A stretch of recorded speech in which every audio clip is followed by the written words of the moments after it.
আসসালামু আলাইকুম। প্রিয় ওয়ালাইকুম দর্শক, আসসালাম আপনা রহমতুল্লাহি।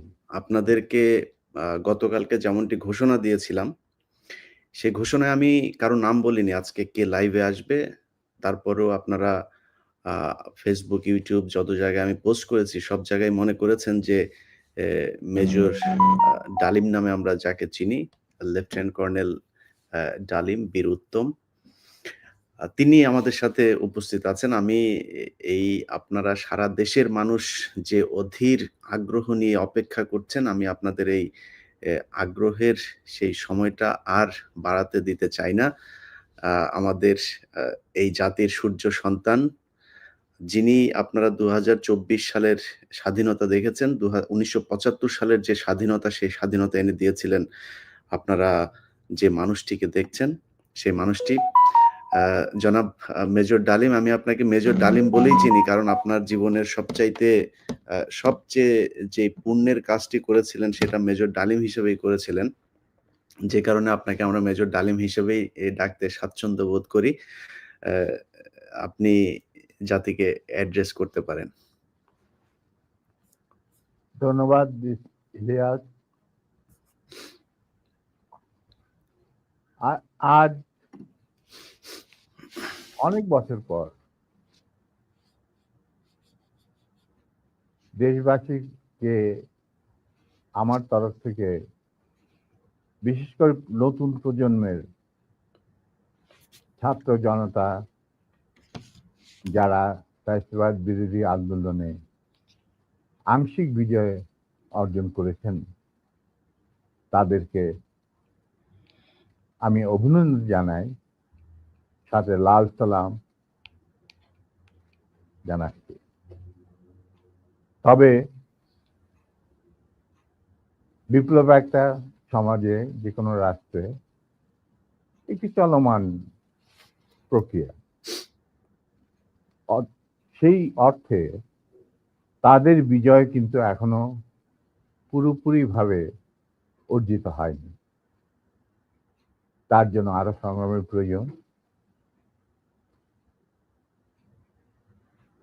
পুরোপুরিভাবে অর্জন করার পর তাদের এমন একটা অবস্থানে থাকতে হবে যেখান থেকে তারা নীতি নির্ধারণ করতে পারবে। তাদের যে ইচ্ছা, চাহিদা, প্রত্যাশা, যার সাথে জনগণের প্রত্যাশা চাহিদা মিল রয়েছে, সেটা বাস্তবায়ন করার দায়িত্বটাও কিন্তু তাদের নিজেদেরই করতে হবে। তাদের দায়িত্ব অন্য কোনো মানুষ এসে করে দেবে না। সে যত বড় স্কলারই হোক, যতগুলি মেডেলের অধিকারী হোক, আমার দীর্ঘ জীবনের অভিজ্ঞতা বলে যে বিপ্লবী যে লক্ষ্য থাকে, সেই লক্ষ্য একমাত্র বিপ্লবীরাই সাধন করতে পারে, অর্জন করতে পারে।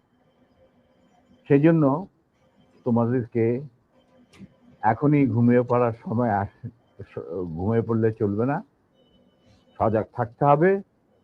আগামী দিনে যত কঠিন সংগ্রামই হোক, সেই সংগ্রামে আল্লাহর উপর ভরসা করে তোমাদের যুদ্ধে ময়দানে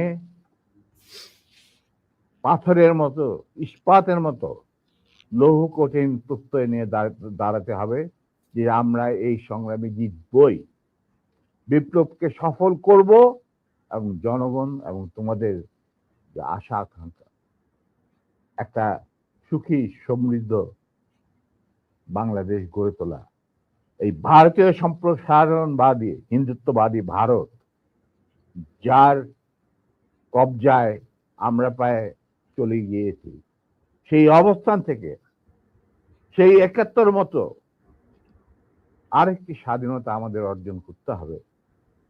তা না হলে তোমাদের বিপ্লব ব্যর্থতাই পর্যবেসিত। আমি এর বেশি কিছু আর বলতে চাই না। স্যার, সরাসরি মানুষ এই ৫০ বছর যে প্রশ্নটা আপনাকে করার জন্য অপেক্ষায় আছে আমি মনে করি। ৭৫ কেন হয়েছিল স্যার? ইলিয়াস, 75-এ তোমার কি বয়স ছিল আমি জানি না। তবে আমার জন্ম হয় নাই স্যার। হ্যাঁ, তবে 75-এ যে মুজিব মুজিব 70-এর ইলেকশনের সময় 72-এর আগে মানে 71-এর মুক্তি সংগ্রাম শুরু হওয়ার আগে ছিল, তার চরিত্র ছিল এক ভিন্ন প্রকৃতির। তিনি বাঙালি জাতীয়তাবাদের সংগ্রামে যথেষ্ট অবদান রেখেছেন। কিন্তু স্বাধীনতা যখন পাকিস্তান আর্মি 25-26 রাতে মানে বাঙালিদের উপর, নিরীহ বাঙালিদের উপর শেখ সন্ত্রাসবাদ, অ্যাট্রোসিটি বলো, জেনোসাইড বলো চালালো, এবং যাতে লক্ষ লক্ষ হাজার হাজার শিশু, নারী, পুরুষ